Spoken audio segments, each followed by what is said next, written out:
ଆଞ୍ଚଳିକ ପାଣିପାଗ ବିଭାଗରୁ ମିଳୁଥିବା ସୂଚନା ଅନୁସାରେ ଆହୁରି 6 ଦିନ ତାତି ଷୋହଳରେ ଲଘୁଚାପ ନେଇପାରେ ବାତ୍ୟାର ରୂପ। ଖବରଟି ଜାଣିବା ପୂର୍ବରୁ ଆପଣ ଯଦି ଆମ ଚ୍ୟାନେଲକୁ ପ୍ରଥମ ଥର କରି ଆସିଥିବେ ଚ୍ୟାନେଲକୁ ସବସ୍କ୍ରାଇବ୍ କରିବା ସହ ଭିଡ଼ିଓକୁ ବହୁମାତ୍ରାରେ ସେୟାର କରିବାକୁ ଜମାରୁ ବି ଭୁଲନ୍ତୁ ନାହିଁ।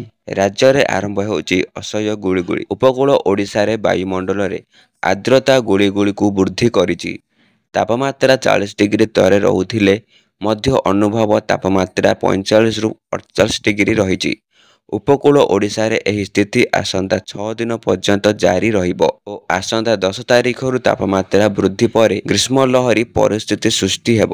ପାଣିପାଗ କେନ୍ଦ୍ରର ସୂଚନା ଅନୁଯାୟୀ ଆଜି ବାଲେଶ୍ୱର, ଭଦ୍ରକ, ଯାଜପୁର, କେନ୍ଦ୍ରାପଡ଼ା, କଟକ, ଜଗତସିଂହପୁର, ପୁରୀ, ଖୋର୍ଦ୍ଧା, ନୟାଗଡ଼, ଗଞ୍ଜାମ ଓ ଗଜପତି ଜିଲ୍ଲାରେ ପ୍ରବଳ ଗୁଳିଗୁଳି ଆଶଙ୍କା ରହିଛି।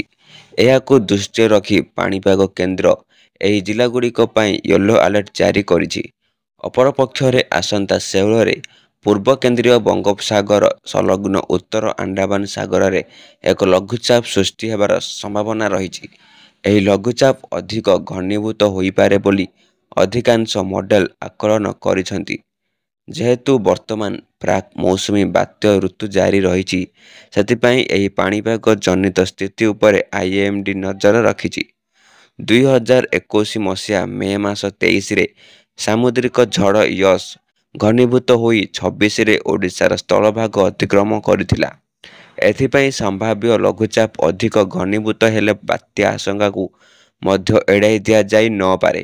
ଯଦିଓ ବର୍ତ୍ତମାନ ସୁଦ୍ଧା ସମ୍ଭାବ୍ୟ ଲଘୁଚାପ ସମ୍ପର୍କରେ IMD କୌଣସି ଆକଳନ କରିନାହିଁ, ହେଲେ ଗୁରୁବାର ବିଭାଗ ପକ୍ଷରୁ ଜାରି ରହିଥିବା ବିସ୍ତାରିତ ପରିସର ଆକଳନରେ ବିଭିନ୍ନ ମଡେଲର ଆକଳନ ନେଇ ବିଭାଗ ପକ୍ଷରୁ ଅବଗତ କରାଯାଇଛି।